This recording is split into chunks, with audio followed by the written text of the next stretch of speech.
Então, vamos ler a palavra do Senhor, que está lá em 2 Coríntios, capítulo 6, a partir do versículo 14. 2 Coríntios, capítulo 6, a partir do versículo 14.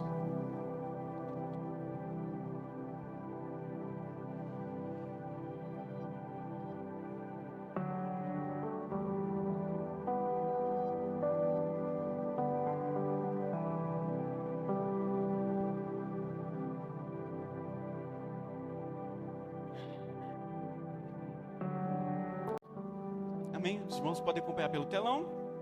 Está escrito o seguinte: não se ponham em julgo desigual com os descrentes. Repita comigo: não se ponham em julgo desigual com os descrentes. Como pode a justiça ser parceira da maldade? Repitam: justiça, maldade. Como pode a luz conviver com as trevas? Repitam: luz, trevas. Que harmonia pode haver entre Cristo e o diabo? Repitam: Cristo, diabo. Como alguém que crê pode se ligar a quem não crê? Repitam: crê, não crê. E que união pode haver entre o templo de Deus e os ídolos? Repitam: templo de Deus, ídolos. Pois somos o templo do Deus vivo. Como ele próprio disse: habitarei e andarei no meio deles. Serei o seu Deus e eles serão o meu povo. Portanto, afastem-se e separem-se deles, diz o Senhor. Não toquem coisas impuras e eu os receberei. Repita comigo: afastem-se, separem-se, não toquem. Versículo 18: eu serei o seu pai e vocês serão meus filhos e minhas filhas, diz o Senhor Todo-Poderoso. Feche seus olhos, vamos fazer mais uma oração.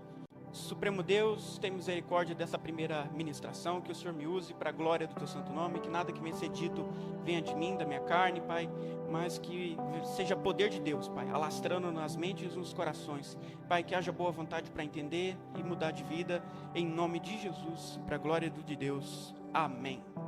Meus amados, existem dois tipos de situações na vida de um cristão ou de qualquer pessoa: as situações impostas e as situações de escolha. O que são situações impostas? Por exemplo, eu nasci em Presidente Prudente, São Paulo. Isso me foi imposto, eu não escolhi onde eu nasci. Eu nasci de pele branca, de cabelo ondulado. Eu nasci com uma personalidade mais colérica. E nada disso que eu acabo de anunciar aos irmãos foi escolha da minha parte. Eu simplesmente nasci com isso. São meus trejeitos, foi dado por Deus ou pelo acaso em algumas circunstâncias. E naquilo que tange a questões impostas a nós, que não foram de nossa escolha, o Senhor não nos cobra coisa alguma. De verdade, Deus não está nem aí se você nasceu em Paula Cândido, se você nasceu em Viçosa. Você não é menos crente de quem nasceu em Jerusalém. Quando eu cresci na igreja, quase que dava a entender que crente mesmo era quem nascia em Israel, porque ali o cara seria um super crente. Ele seria servo de Jesus e ainda de uma linhagem sanguínea superior. E aos olhos de Deus isso não tem mais força nenhuma. O Senhor não se dispõe, não se indispõe com ninguém, porque não é israelita. O Senhor te aceita sendo brasileiro, sendo gentil. O evangelho de Cristo foi aberto a todos. Glória a Deus por isso, amém, meus amados? O Senhor também não se importa com a sua personalidade. Eu falei que eu sou colérico, isso significa que eu sou mais bravinho, eu falo mais, eu apareço mais. Mas tem gente que é mais fleumático, mais melancólico, fica mais nele, é mais choroso, mais retraído, mais introspectivo.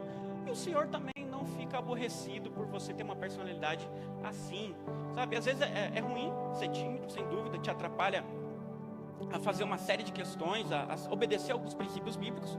Mas ser sanguíneo e colérico também te atrapalha a obedecer uma série de questões bíblicas. A questão é se adaptar àquilo que lhe foi imposto. O Senhor, de verdade, Ele não vai cobrar em cima daquilo que você não tem controle. Mas Ele te cobra, e te cobra bastante em cima das nossas escolhas. Repitam: escolhas. E existem dois tipos de escolhas que eu posso elencar como as principais na vida de qualquer homem. Primeiro e mais importante: escolher aceitar o amor e a graça de Jesus. Amém? Aceitar Jesus como seu único e suficiente Salvador, batizar as águas, frequentar a igreja do Senhor, sua maior escolha de vida. A segunda maior escolha de vida de qualquer homem ou mulher é em que jugo eu entrarei. em que relacionamento entrarei, seja de casamento, amizade ou sociedade empresarial. Porque isso vai redundar uma consequência de vida terrena.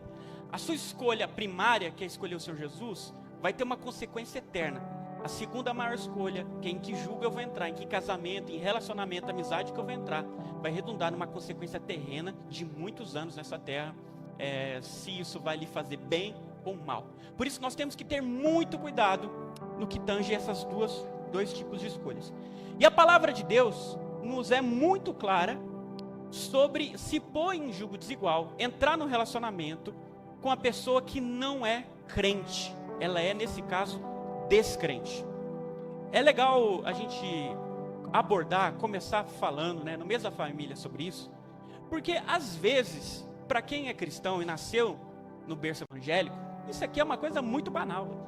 Eu, por exemplo, graças ao Senhor, eu cresci na Assembleia de Deus e eu sempre ouvi falar que o crente não pode casar com descrente, que a gente não pode entrar numa sociedade com quem não é crente, empresarial, a gente não pode ter amigos íntimos, estou falando de amizade íntima, com quem não serve o mesmo Deus que nós, porque isso vai dar ruim, porque isso é abominação aos olhos de Deus. Deus não abençoa isso. Mas existe pessoas em nosso meio, penso eu que talvez seja a maioria daqueles que estão me ouvindo nessa noite, que não cresceram em berço evangélico, que às vezes nunca ouviram falar disso. Há pouco tempo atrás, um crente veio me procurar, e é um crente assim que eu diria que tem até um tempo de jornada cristã razoável, e ele veio me perguntar se ele podia se relacionar com um ímpio. Assim, eu fiquei admirado, porque para mim isso era algo que todo mundo sabia. Eu me dei conta que muitas pessoas em nosso meio não sabem disso.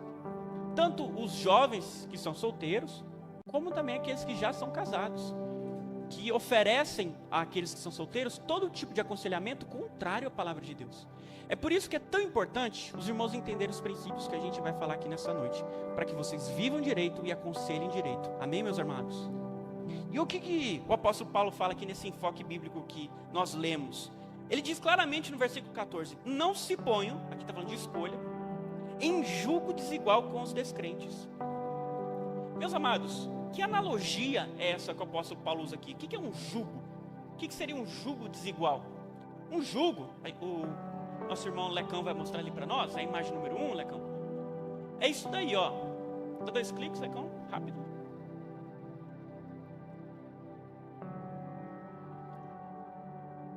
Falhou ali? Aí, ó. Um jugo é isso aí, é como se fosse, nós, brasileiros chamamos isso aí mais de canga. É um objeto no qual coloca ali 2 animais de uma mesma espécie, para eles ararem, o campo. Mostra aí aquela imagem dos animais arando o campo, Lecão. Olha lá, ó, 2 bois ali arando a terra para ser plantada uma semente logo depois. O que seria um jugo desigual? Seria misturar animais distintos nessa mesma canga para fazer um trabalho. Isso não tem como dar certo. Vamos usar como exemplo, por exemplo, o que a Bíblia nos mostra claramente, no caso do jugo desigual entre o boi e o jumento. Olha a imagem aí, ó.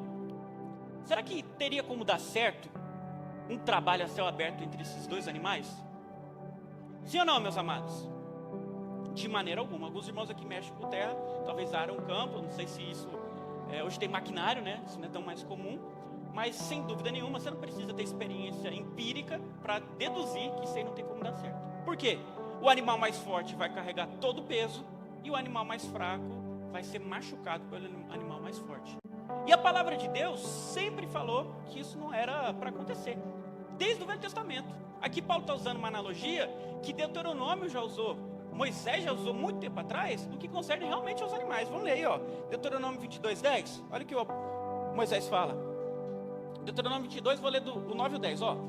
Não plantem nenhuma outra semente entre as videiras em seu vinhedo. Se o fizerem, estarão proibidos de usar tanto as uvas desse vinhedo como o fruto de outra plantação que semearem. Não arem a terra com um boi e um jumento presos ao mesmo jugo.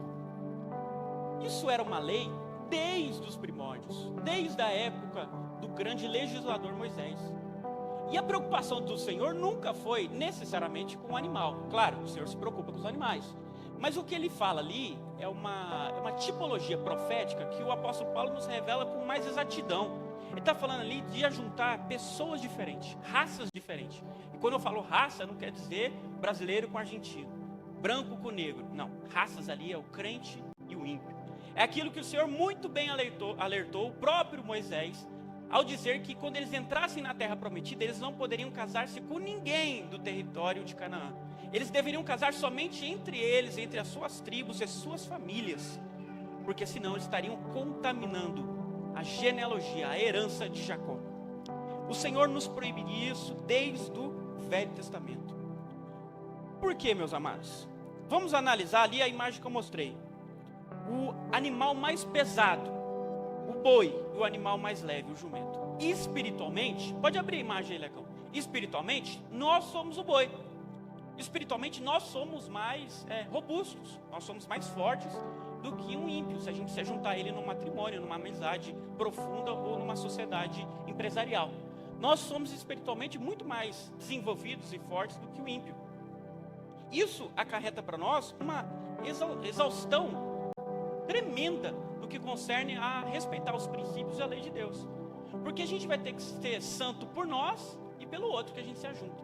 Lá em 1 Coríntios 7,14, Paulo fala disso. Olha só o que ele nos diz. 1 Coríntios 7,14.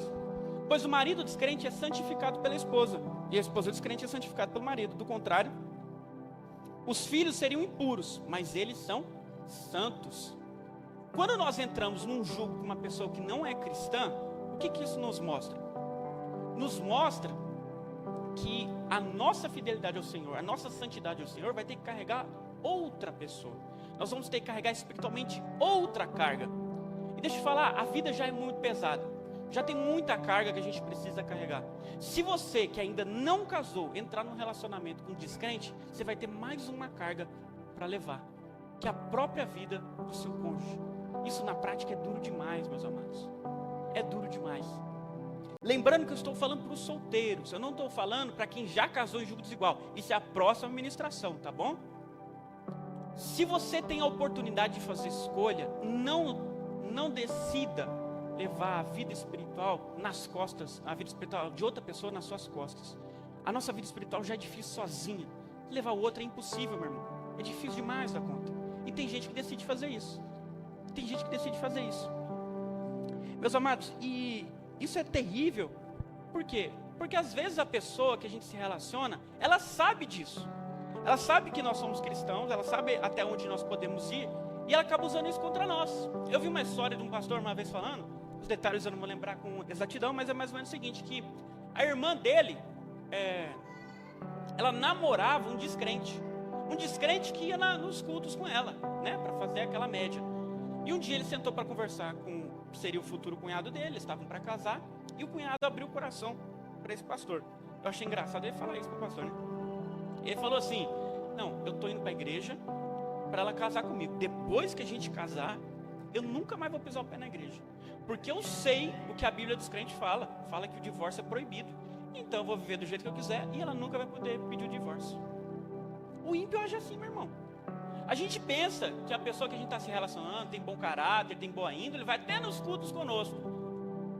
Mas a verdade é que quem não é transformado, não é salvo, carrega todo tipo de maldade no coração interna, que externamente não é tão bem vista se você não tiver um olho apurado. E a gente vai falar daqui a pouco como observar, analisar a vida de quem se diz crente não é. Isso é muito complicado, meus amados, muito complicado mesmo. Aí você fala assim, não, mas ele tem bom caráter, ele tem bom índole, eu já percebi. Sabe o que um ímpio de bom caráter, boa índole vai fazer?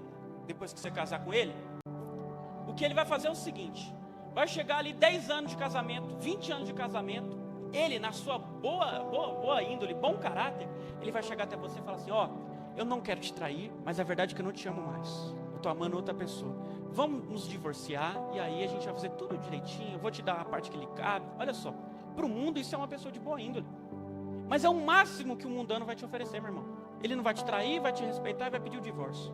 O máximo que o mundano pode oferecer é esses limites de caráter natural, carnal, que a nossa sociedade acha que isso é aceitável e por vezes chama isso até de bonito. Mas aos olhos do Senhor isso é uma abominação, a gente vai falar disso daqui a pouco. O divórcio é uma abominação aos olhos de Deus. Nós temos que tomar muito cuidado a não carregar espiritualmente uma pessoa que não é espiritual. E do ponto de vista natural, meu irmão, do ponto de vista natural, nós somos o jumento. E o ímpio, ele é o boi, ele é mais forte. Porque o Senhor Jesus, ele disse lá em Lucas 16:8 o seguinte: o patrão elogiou o administrador desonesto por sua astúcia. E é verdade que os filhos deste mundo são mais astutos ao lidar com o mundo ao redor que os filhos da luz. Por mais que espiritualmente nós sejamos mais fortes e carregaremos o nosso cônjuge, o nosso amigo, a nossa sociedade na oração e na nossa santidade, naturalmente, meu irmão, ele é mais forte. Porque ele não está preso aos princípios cristãos, ele não está preso à lei de Cristo. Ele faz o que achar melhor, o que lhe cabe, né, na sua mente. Ele não tem limite moral nenhum. Nós temos limite, que é a palavra de Deus. Então, meus amados, por vezes acontece isso que eu acabei de dizer. Ele usa a palavra de Deus contra nós. Ele sabe o que nós podemos fazer e não podemos fazer e usa isso contra nós. Imagina, meu irmão, imagina que situação terrível, triste. Eu vejo isso na vida de alguns irmãos, infelizmente. Você chegar na casa de um cristão e ali a esposa é convertida e o marido não.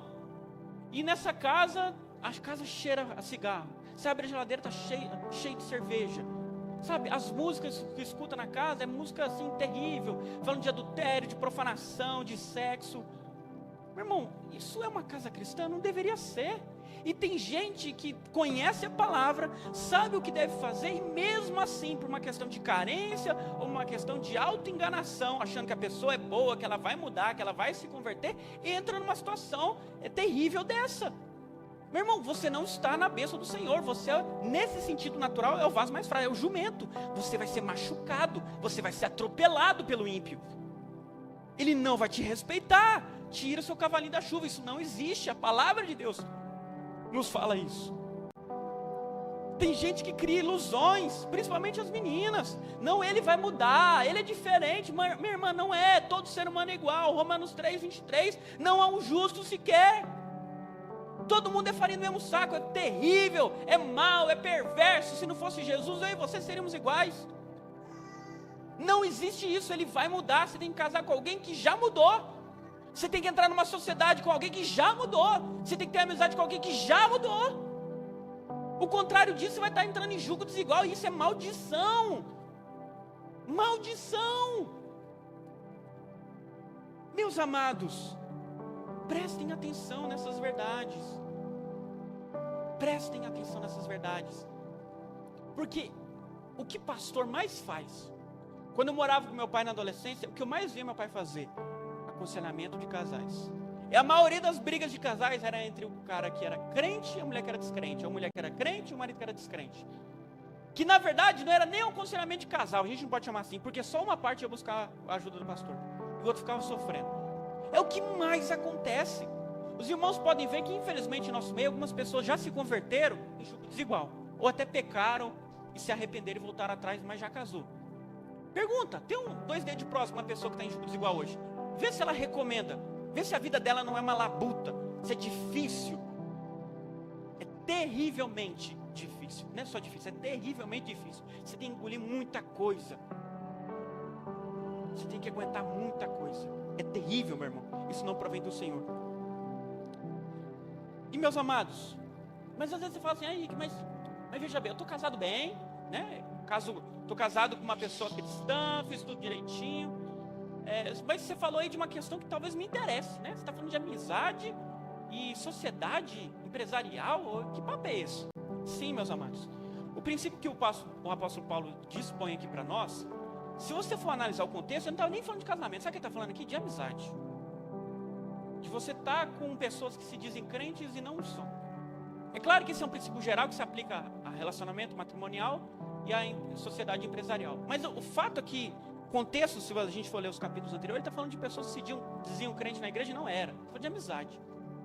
Então tem gente que o melhor amigo dele, a melhor amiga dela, é um ímpio. Meu irmão, não tem como essa amizade dar certo. Não tem como. O que um ímpio pode te aconselhar de bem? Outro dia eu estava vendo uma história aí, de uma... Eu não lembro quem me contou, sinceramente, mas ela foi no psicólogo, E aí começou a relatar os problemas que estava tendo no casamento para a psicóloga, que era ímpia. A psicóloga chegou para ela e falou assim, não, se está difícil, separa, começa de novo. Ela falou assim, quando viu isso, percebeu a burrada que ela estava fazendo. Eu estou pegando conselho, estou me apegando, vira até amigo, né? Quando você vai no psicólogo, você começa a virar até amigo do psicólogo. Estou virando amigo, pegando conselho de um ímpio. Olha o que ele acabou de me aconselhar. A de me revoltar contra o meu Deus. E achei isso lindo, maravilhoso. Não, começa de novo. Você já viu hoje em dia? A pessoa rompe o casamento? Não, a gente está bem, a gente continua amigo. Isso aqui é uma nova etapa, foi necessário. É uma coisa, parece que divórcio é uma coisa linda. A gente olha no Instagram que a gente fica com vontade de divorciar lendo esses textos. Mas o divórcio é algo terrível, machuca o coração, machuca a alma. E o ímpio aconselha você divorciar. Está difícil? Não. Você tem que tolerar homem, não. Você pode arranjar alguém melhor. Não, essas mulheres aí de hoje, você não precisa não, você consegue uma mulher mais certinha. O ímpio te aconselha assim, meu irmão. E não é só em relação a matrimônio, não. Qualquer aconselhamento de vida. Você falar que está difícil, ele vai te falar para dar um jeitinho, para você burlar a lei, para você pecar contra o Senhor. Não, eu tinha colegas íntimos na minha escola, na minha faculdade. Mas na escola, na faculdade, meus colegas eram todos cristãos. Que eles simplesmente chegavam para mim e me aconselhavam a fazer todo tipo de depravação sexual. Falou assim, não, Henrique, você nunca beijou, né? Faz isso, isso e isso ali, ó, está disponível. Eles me davam a oportunidade. Se eu tivesse a mente fraca, eu caía nos pecados que eles me ofereciam. E na mente deles, eles não estavam sendo ruins, não. Eles estavam tentando ser meu amigo. Porque eles acham que isso é bom. Sabe, o ímpio, ele não vai querer te prejudicar porque ele é mau. Ah, mas Henrique, ele é tão gente boa, ele me trata tão bem. Mas ele pode gostar de você mesmo. Só que as premissas dele, a base dele não é o evangelho puro e simples de Cristo. As bases dele é a carne, é a vontade pecaminosa, é o pecado, é a maldade, é a injustiça. Não tem como uma amizade dessa dar certo para você, meu irmão. Mais cedo ou mais tarde você vai cair no mesmo buraco que eles. Vocês vão pecar juntos, vocês vão pro mesmo buraco junto. Meus amados, levem isso em consideração. E no sentido de sociedade, né, empresarial. Meu irmão, eu vejo muito crente que vai abrir um negócio. E ele tenta abrir, ele consegue abrir com um ímpio, um descrente. Porque ele que tinha o capital necessário, ele que me deu a possibilidade de iniciar essa sociedade. Então eu vou lá, né, o que surgiu, se apareceu, né, tem gente que fala assim, não, se a porta abriu é a porta de Deus. Deus não faz nada à toa na nossa vida. É um determinismo que não é bíblico. Esse determinismo não é bíblico. Toda porta que abre é o Senhor que abriu. Não. Sabe quem é mestre abre porta também? Satanás. Ele abre uma janela bonita para você pular. Quem abre porta é o Senhor. As portas verdadeiras do Senhor, elas não deixam dúvida, elas não contradizem a palavra. Elas te dão uma paz na palavra. Porque alguns também usam essa desculpa, né? Não, mas eu estou com paz. Meu irmão, sabe a paz que diz lá em Colossenses 3? Que diz o seguinte, que a paz de Cristo seja árbitro em vosso coração. Tem gente que usa esse texto de maneira isolada. Essa paz é em casos em que a Bíblia não legisla. Se a Bíblia tem um direcionamento claro sobre algo que você está vendo, uma dúvida que você está passando, é a Bíblia que manda, não é a paz do seu coração, não, porque o seu coração é enganoso. Agora, se não é muito claro o que a Bíblia diz sobre a situação determinada que você vive, aí, meu irmão, vai orar e o Senhor vai te responder na paz do seu coração e nos conselhos, na multidão de conselhos. É assim que Deus te responde. Mas se está claro na Bíblia que não é para você fazer, para você entrar no jugo, numa aliança com o descrente, não faça. Você pode ter a paz que for, a amizade que for, o dinheiro que for. Nossa, o cara vai me dar 10 milhões de reais para mim fazer um negócio aqui em Paula Cândido. É de Deus. Meu irmão, ele é ímpio, ele vai entrar em sociedade com você. Não é de Deus, não tem como ser de Deus. É uma armadilha de Satanás. Armadilha de Satanás. A Bíblia diz que tinha um homem que andava com o apóstolo Paulo para cima e para baixo. O nome dele era Demas. E na última carta do apóstolo Paulo, ele escreve que Demas, o seu cooperador, abandonou o evangelho. Abandonou Paulo em prisão, porque ele amou o presente século. Satanás é mestre em criar oportunidades para o crente que está firme no Senhor, para ele desvirtuar do caminho, para ele se apaixonar por essa vida passageira, temporária, inútil, que é essa que nós vivemos hoje. À vista da eternidade, isso aqui não tem valor nenhum, meu irmão. Não tem valor nenhum. Mas aí, que você está falando do descrente aí, me explica melhor. O que é o descrente? O descrente aqui no original, meu irmão, que ele fala que não é para pôr em julgo desigual com os descrentes, tem dois sentidos. Aqui é apistos, né? Pistos é fiel, apistos é não fiel. O não fiel, dado o contexto, a gente interpreta por duas maneiras. Primeiro, ímpio, quem não é convertido a Cristo. quem não conhece Jesus, que não professa o nosso Jesus, alguém que tem outra religião, tem outro Deus, seja qual Deus for, né? O Deus de muita gente hoje é o dinheiro, o Deus de muita gente hoje é o sexo, seja qual Deus for. A pessoa se diz ateia, mas pode ter certeza que ela serve a um Deus. É alguma ideologia política ou é alguma questão de prazer temporário carnal? Ele tem algum Deus. Esse é o ímpio. Esse é o descrente que a gente não deve entrar em julgo desigual nunca. Repito, nunca. Nunca. E outra maneira de a gente interpretar isso é aquele que se diz crente, mas não é. É o famoso falso crente. É o cara que é bonitinho, usa terno, usa gravata. Aqui na nossa igreja não tem esse costume, né? Mas usa roupa bonitinha, fala bonitinho, vem em todo culto, sabe? Tem uma aparência de piedade. Você vai olhar lá nas redes sociais, está lá cristão, marca até a igreja, posta foto na igreja. Olha que legal, isso é crente. Nada disso. Não é assim que a gente determina se uma pessoa é crente ou não. Sabe como que a gente analisa se alguém é cristão ou não? O Senhor Jesus nos dá algumas diretrizes. E eu gosto muito da oração de Jesus lá em João 17, que ele vai orar pelos seus discípulos. É a última oração de Jesus. Ele estava prestes a morrer por nós. E aí ele faz uma oração pelos seus discípulos. E aí nessa oração, ele explica quem eram os seus discípulos. Vamos ver quem é discípulo de Jesus? Abra aí, João 17. Versículos 6 ao 9, depois eu vou ler do 14 ao 21. NVT, Lecão. Está escrito: eu revelei teu nome àqueles que me deste do mundo. Eles sempre foram teus. Tu os deste a mim e eles obedeceram a tua palavra. Repito, obedeceram a tua palavra. Agora eles sabem que tudo que tenho vem de ti, pois lhes transmiti a mensagem que me deste. Eles a aceitaram e sabem que enviei de ti, e creem que tu me enviaste. Repito, eles aceitaram e sabem que eu vim de ti.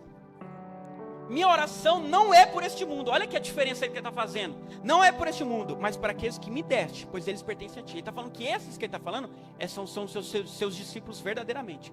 Pula para o versículo 14 aí, ó.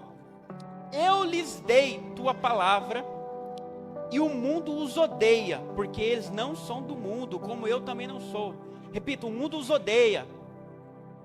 Não peço que os tires do mundo, mas os proteja do maligno. Eles não são deste mundo, como eu também não sou. Repito, não são deste mundo.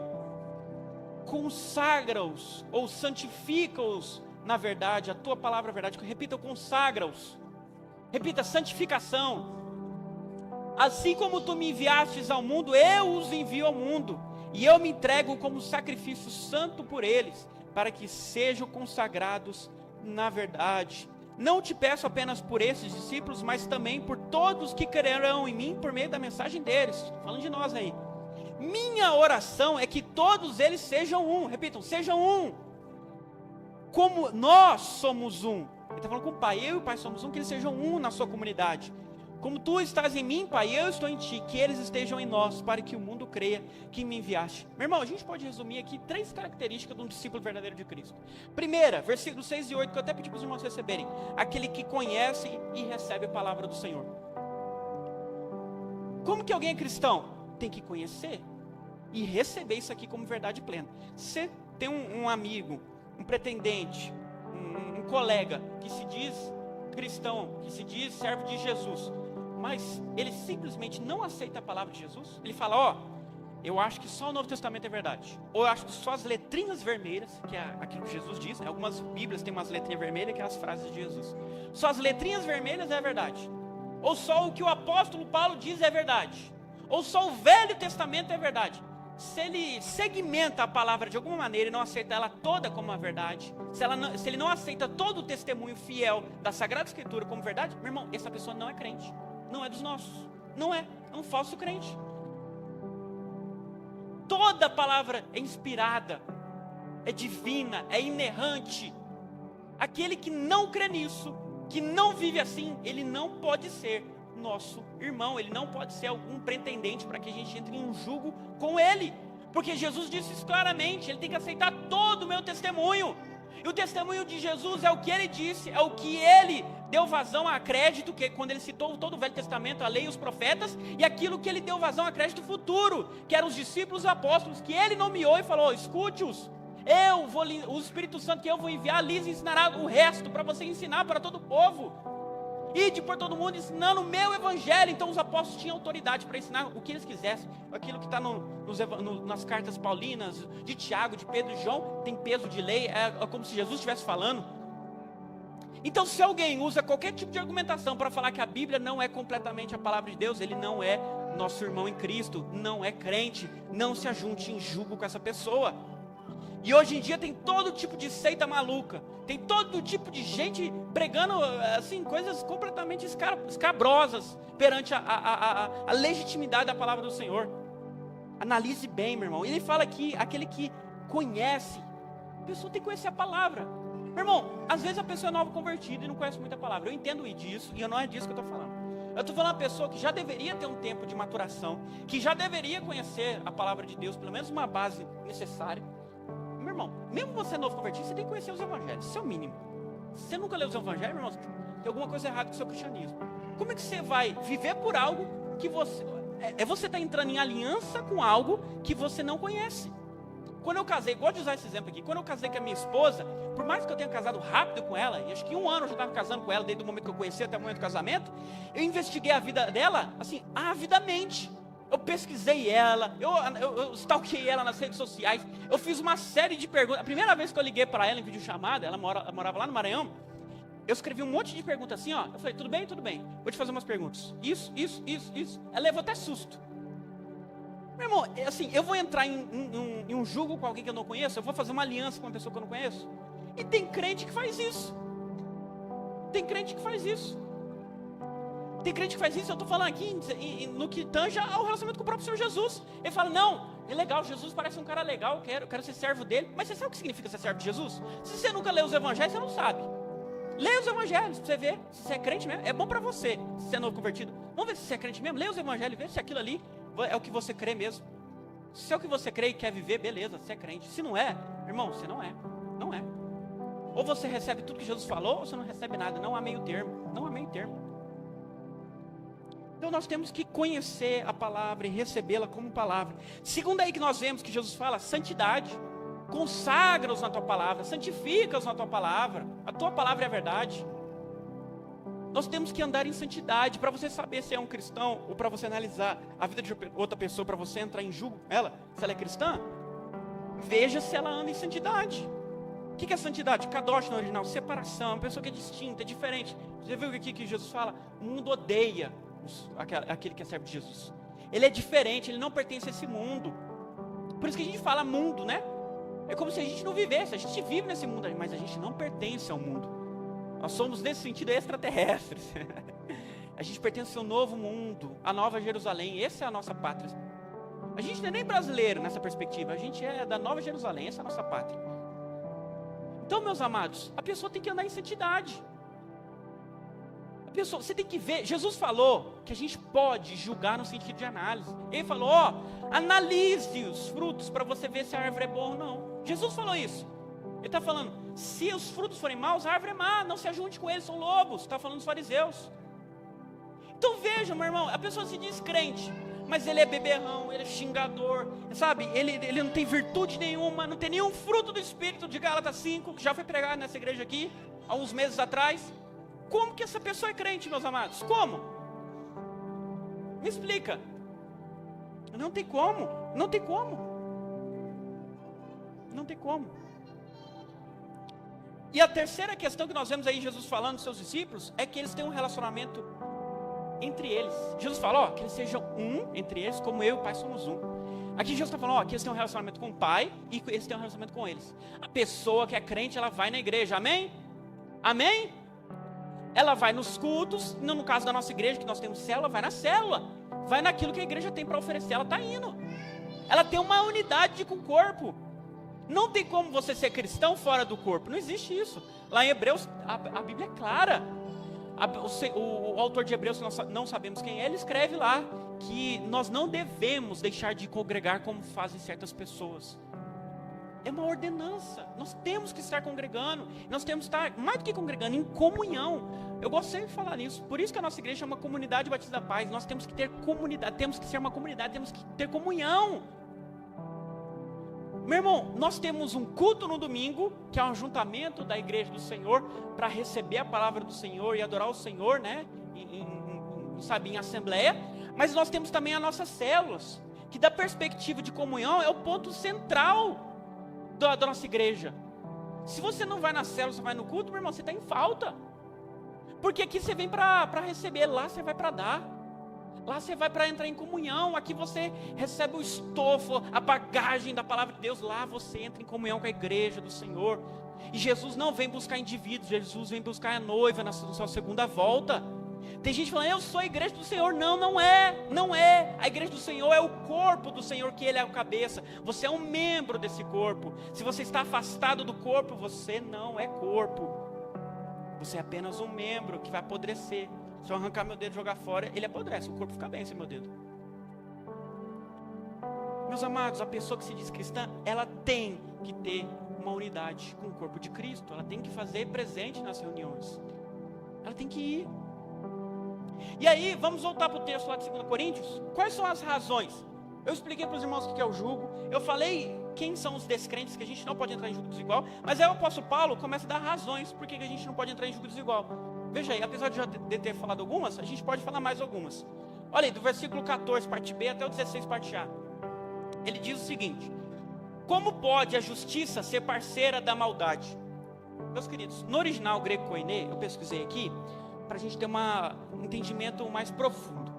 Ele fala aqui de uma parceria, ou seja, de uma cooperação prática entre aqueles que têm lei e aqueles que não têm lei. Repitam, lei sem lei. É isso que significa justiça e maldade no original. É literalmente isso. Você vê lá a palavra, um é lei, outro é sem lei. Meu irmão, olha só o que o apóstolo Paulo fala. Que parceria há, que cooperação prática há entre uma pessoa que vive debaixo de lei e uma pessoa que não vive debaixo da lei. É igual eu já tenho falado, eu não vou gastar muito tempo nisso, porque eu já falei.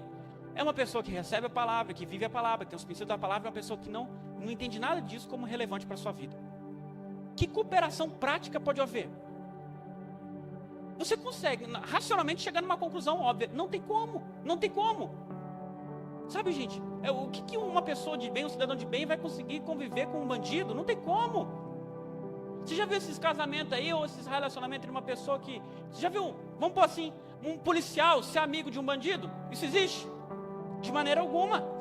O pastor estava até contando para mim hoje no carro, que a gente está voltando de Canaã, uma história de um irmão lá, que ele é traficante, tinha um outro irmão, que ele passou no concurso da polícia. O irmão, o traficante, expulsou ele de casa. Falou assim, você ficar aqui, eu vou te matar. Pegou uma arma, apontou para a barriga dele, a pistola. Para a barriga dele. Vaza daqui. E o cara foi morador de rua por vários meses, até ele ser chamado para ingressar no batalhão da polícia. Não, isso nem um vínculo talvez mais profundo que tem, o núcleo familiar, que é irmão, pai e mãe. Não aceita. Bandido e polícia não ficam juntos. Aqueles que vivem debaixo da lei, aqueles que vivem sem a lei, não tem como. E o crente fala que isso vai dar certo. Meu irmão, não vai dar certo. Não vai dar certo. E aí nós vemos aí também, ele fala olha só no versículo, continua no versículo 14. Como pode a luz conviver com as trevas?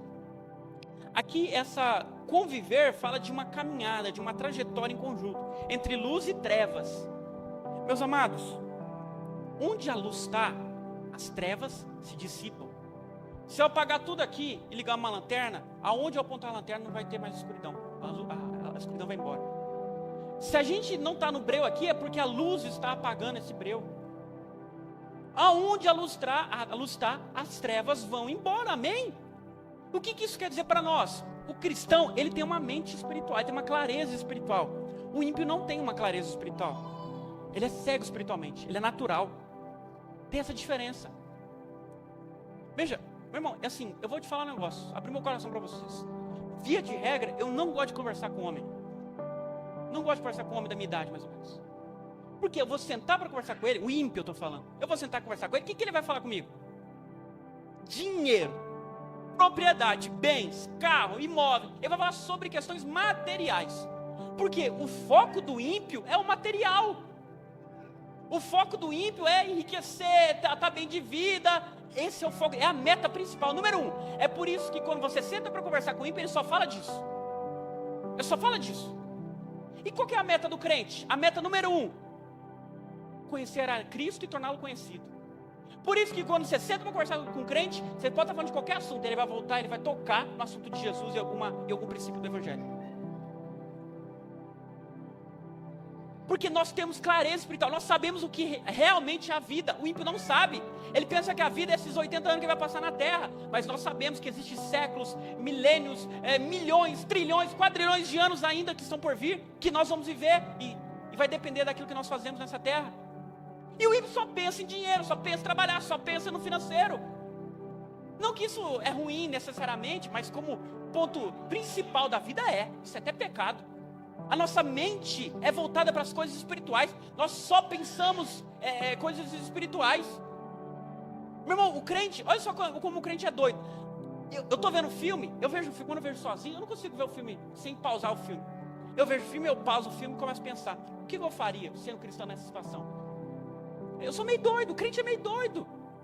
O crente vê, sabe, vê uma situação, vocês já viram essas questões? O crente vê no story, vê um pôr do sol bonito ali, lembra do versículo bíblico. O crente é doido. A mente do crente é voltada às coisas espirituais. Mesmo que ele esteja no natural, a mente dele é voltada para a palavra de Deus. E o ímpio te acha doido. Meu irmão, quando você posta um story lá, um versículo bíblico falando sobre a paisagem bonita, os ímpios te acham maluco. Te acham maluco. A verdade é essa. E não tem como. Sabe o que é? O que eu estou falando é sobre meta de vida.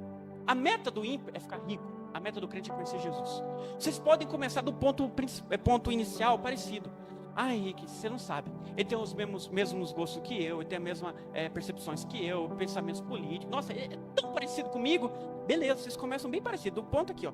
Mas o que é meta? Meta é para onde eu estou indo. A meta dele é ficar rico, é ser bem sucedido nessa terra. A nossa meta é conhecer Jesus. Vocês podem começar juntinho, mas vocês vão terminar separados. É inevitável. Inevitável, porque são metas distintas. A pessoa não tem uma clareza espiritual que nós temos, infelizmente. Infelizmente. E até dentro da igreja, viu, gente?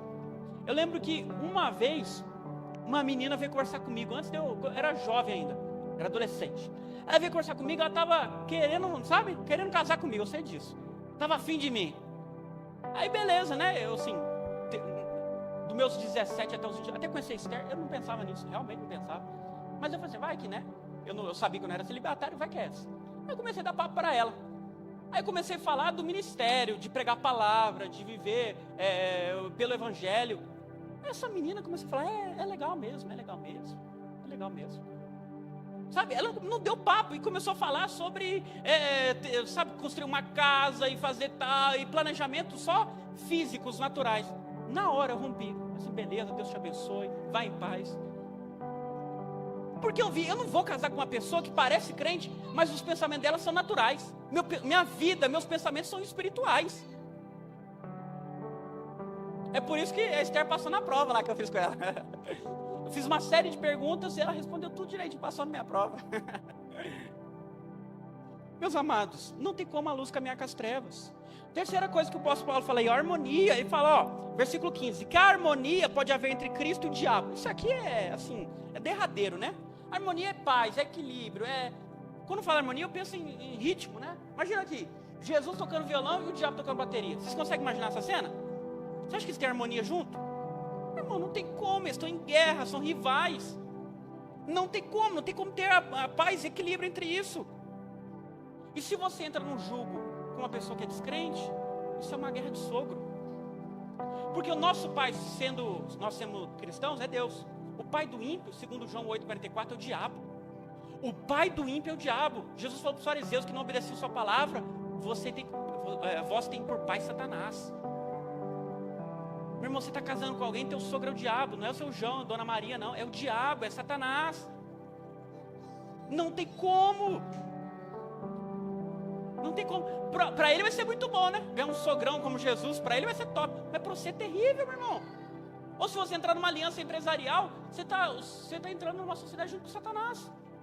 Porque o parceiro dele é o capeta, o seu parceiro é Deus, o Espírito Santo, mas o parceiro dele é o capeta. Olha só, sociedade, não é eu e o Marquinhos, não.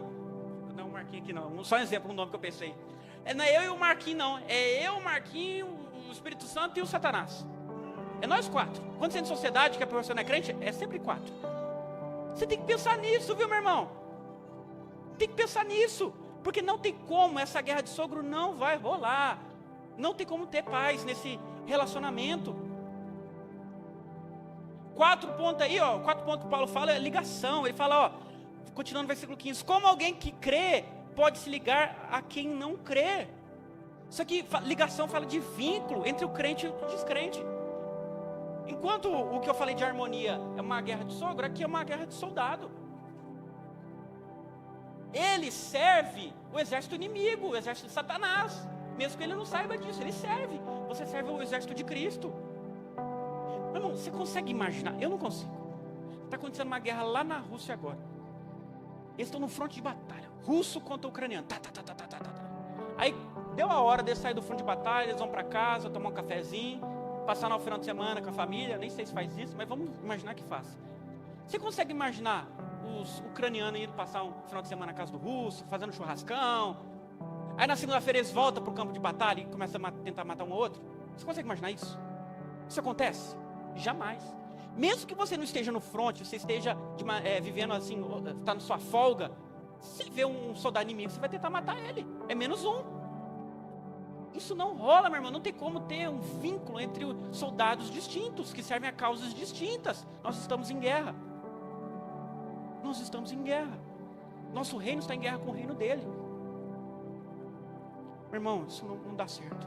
E a última coisa que o apóstolo Paulo fala aí, ó, versículo 16: e que união pode haver entre o templo de Deus e os ídolos?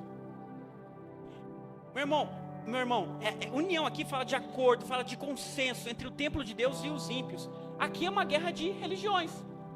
Tem a guerra de sogro, guerra de soldado, que é a guerra de religião. Guerra de religião. Assim, eu já vi umas situações assim bem doidas, de crente casando com gente da macumba.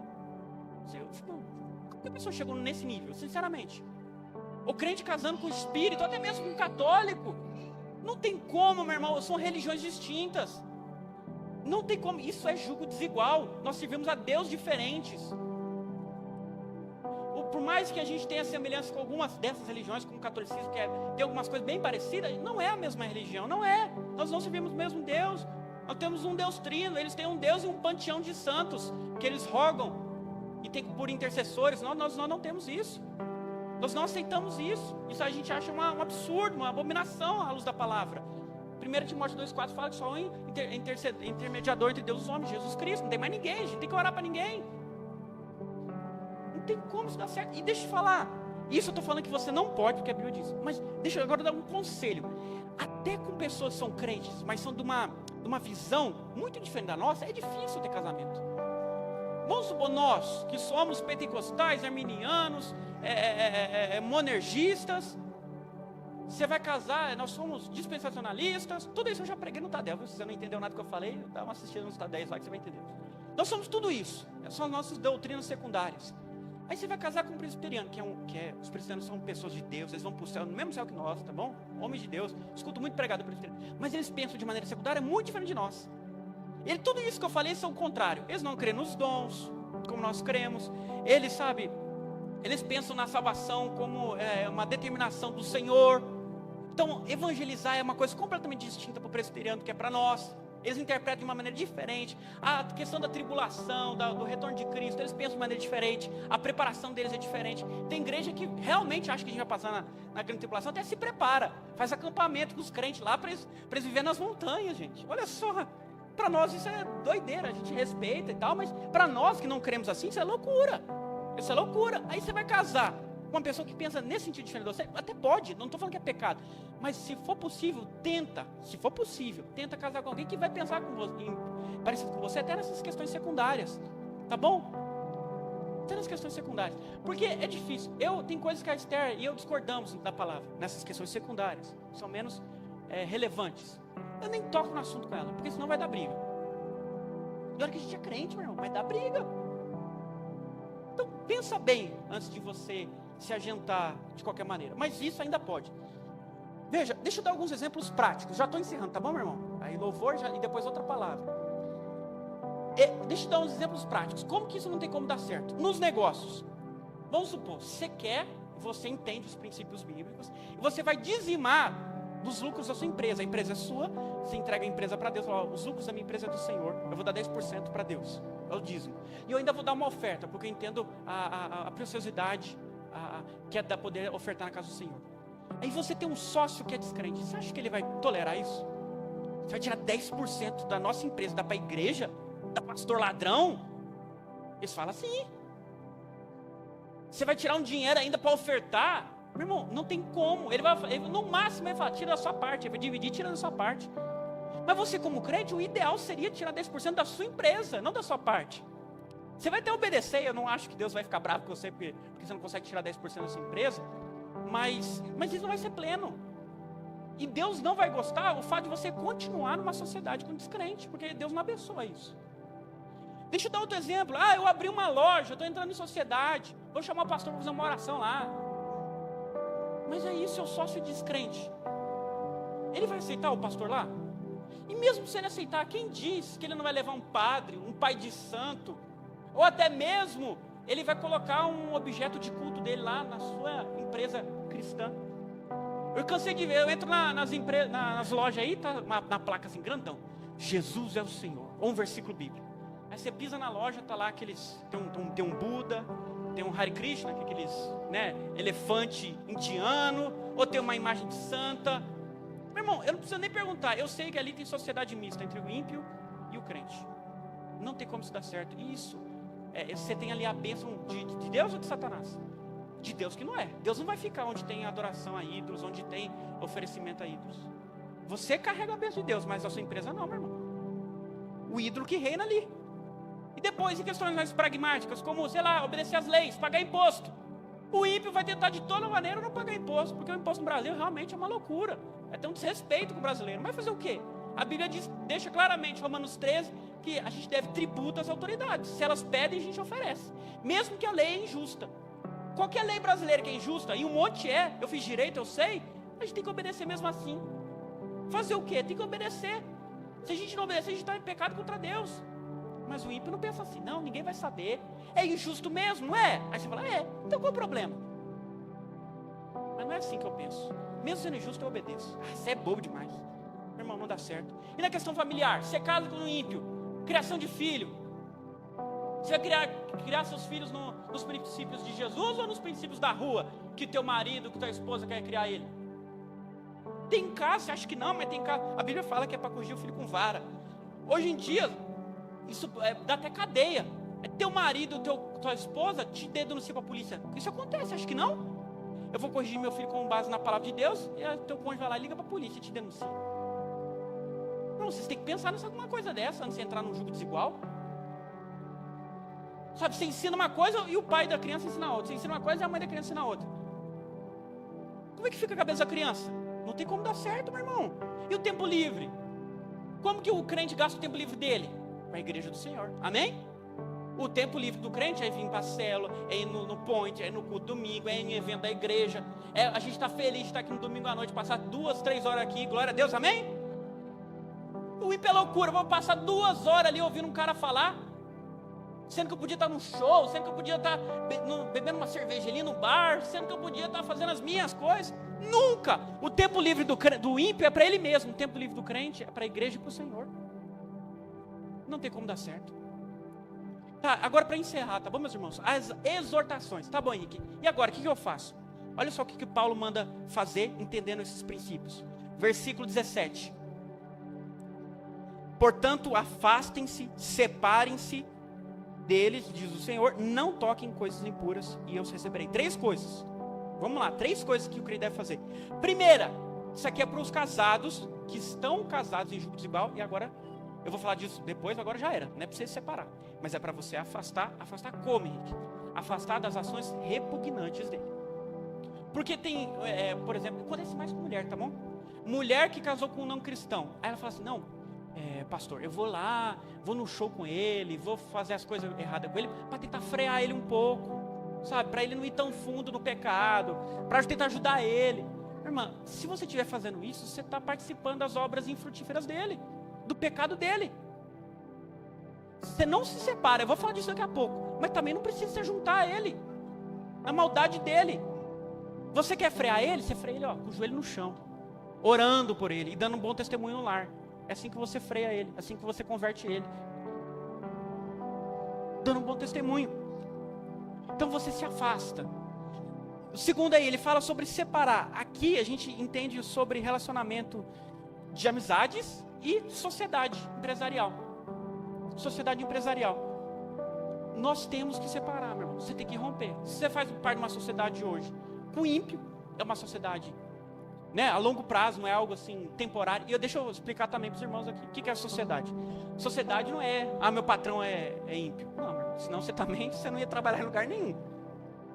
Sociedade é você estar em igual posto, dividindo os lucros, tendo uma empresa dividida com ímpio. Isso é sociedade.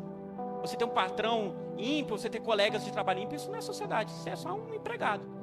Paulo fala até disso, ó, se fosse assim, você tinha que sair do mundo. Como é que você vai conviver? Então, meu irmão, o que eu estou falando aqui é sobre negócios mais profundos, de ligação mais perene. Não é, eu vou fazer um contrato ali de dividir lucros por 6 meses, 1 ano, 2 anos. Eu até recomendo que você não faça. Mas isso ainda assim eu não posso chamar de sociedade. Sociedade é um negócio que você não tem prazo para acabar. Beleza? Mas ainda assim eu recomendo que você não faça. E então, o que o apóstolo Paulo diz para nós? Separe-se. Mas Henrique, eu vou perder dinheiro. Meu irmão, infelizmente vai. Mas Henrique, eu vou perder a amizade, vou ficar sozinho. Infelizmente vai, meu irmão. Você não devia nem ter entrado. Agora você vai ter que assumir as consequências dos seus atos. E deixa eu te falar, para ser cristão você vai ter que perder muita coisa. Lucas, olha só o que Lucas fala. Esse é um versículo que os irmãos conhecem. Lucas 9, 23 e 24. Disse ele à multidão, Jesus falando: se alguém quer ser meu seguidor, negue-se a si mesmo, tome diariamente sua cruz e siga-me. Se tentar se apegar à sua vida, perderá, mas se abrir mão de sua vida por minha causa, salvará. Você tem que negar as suas vontades, tem que estar disposto a perder dinheiro, amizade. Em outro momento Jesus fala, quem ama mais pai, mãe, esposa, filhos, terrenos, propriedade, mais do que a mim, não é digno de mim. Você tem que estar disposto a abrir mão de tudo para ganhar Cristo.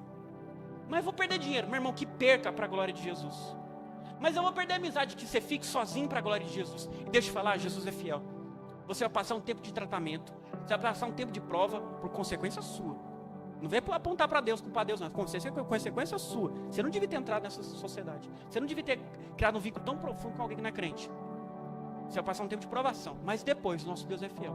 Ele vai preparar alguém para entrar em sociedade empresarial com você. Ele vai preparar alguém para ter uma amizade com você. Tá bom? Deus honra a nossa fidelidade a Ele. E por último, ele fala aqui de não tocar. Esse é o nível mais severo. Henrique, mas você já falou de todos os pontos que você citou aí. Você já falou de amizade, já falou de casamento, já falou de sociedade. O que é não tocar? Tem a ver com os 2 desses 3, mas no que tange ao falso crente.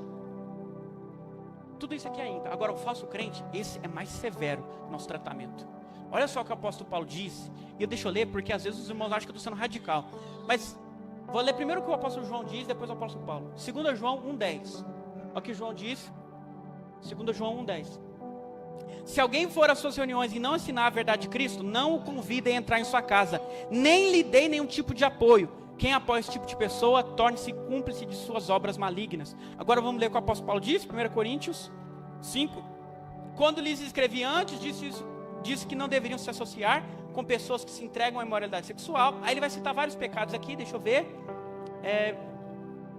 Versículo 11. O que eu queria dizer era que vocês não devem se associar a alguém que afirma ser irmão, mas vive em imoralidade sexual, ou é avarento, ou adora ídolos, ou insulta as pessoas, ou é bêbado, ou explora os outros. Nem ao menos comam com essa gente. Olha só, não tocar está falando do que ele que se diz crente não é. Fala que é crente, tem postura de crente, mas na prática não é crente. Meu irmão, o que a Bíblia diz, não cumprimente essa pessoa, não convide ela para sua casa, não toque nela, não cumprimente, não trate ela como irmã em Cristo. Trate ele como publicano. Porque ele perverte o evangelho de Cristo. Sabe que é o inimigo número 1 de Jesus? Na terra, é o falso crente. Porque enquanto, infelizmente, os ímpios são agentes de Satanás, mas eles são agentes de... Sim, eles não entendem que são agentes. Eles estão servindo uma guerra que eles nem sabem que estão. Mas o falso crente, ele é um agente ativo de Satanás. Esses agentes não devem ter comunhão alguma com ele. Quer dizer que a gente tem que odiar ele? Não. Quer dizer que a gente tem que maltratar ele? Não. Ora por ele, tem misericórdia da vida dele. Mas não tenha nenhum, sabe o que é nenhum? Nenhum vínculo com esse tipo de crente. Nenhum. Não convida para sua casa, não cumprimenta assim. Dá nem paz do Senhor, porque a paz do Senhor não repousa sobre ele. Bom dia. Tem uns aqui na rua que eu sei que é assim. A gente cumprimenta, bom dia. E aí, qual a consequência? Versículo 18, para encerrar. Eu serei seu pai e vocês serão meus filhos e minhas filhas, diz o Senhor Deus Todo-Poderoso. A filiação. Veja bem, nós estamos na mão de Jesus. Tá bom? Meus irmãos, olha aqui, ó. Nós estamos na mão de Jesus. Jesus não joga ninguém fora, mas nós pulamos fora da mão de Jesus. Se você entra em julgo desigual, sinto muito dizer, você pula fora da mão de Jesus. Naquilo que eu falei, no que lhe cabe, na sua realidade, afaste-se, separe-se e não toque, para que você permaneça como filho. Amém, meus amados? Fique de pé, vamos orar.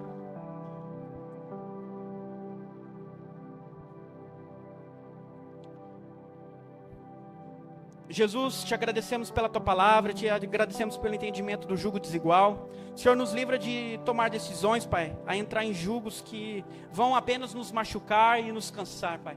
O Senhor não nos chamou para viver em aflição, mas em paz. O Senhor não nos chamou para viver, Pai, com pesar, mas com alegria. Então, Pai, nos ajude a colocar em prática as tuas instruções para nós, porque isso só vai gerar felicidade e bênção para nós. O Senhor, Pai, abençoa aqueles que obedecem a Tua palavra. E a maldição, Pai, está sobre aqueles que não escutam a Tua palavra. Nós não queremos a maldição, nós queremos a bênção, Pai. Nós amamos a bênção, nós amamos o Senhor. Teu reino, o poder e a glória para sempre. Amém.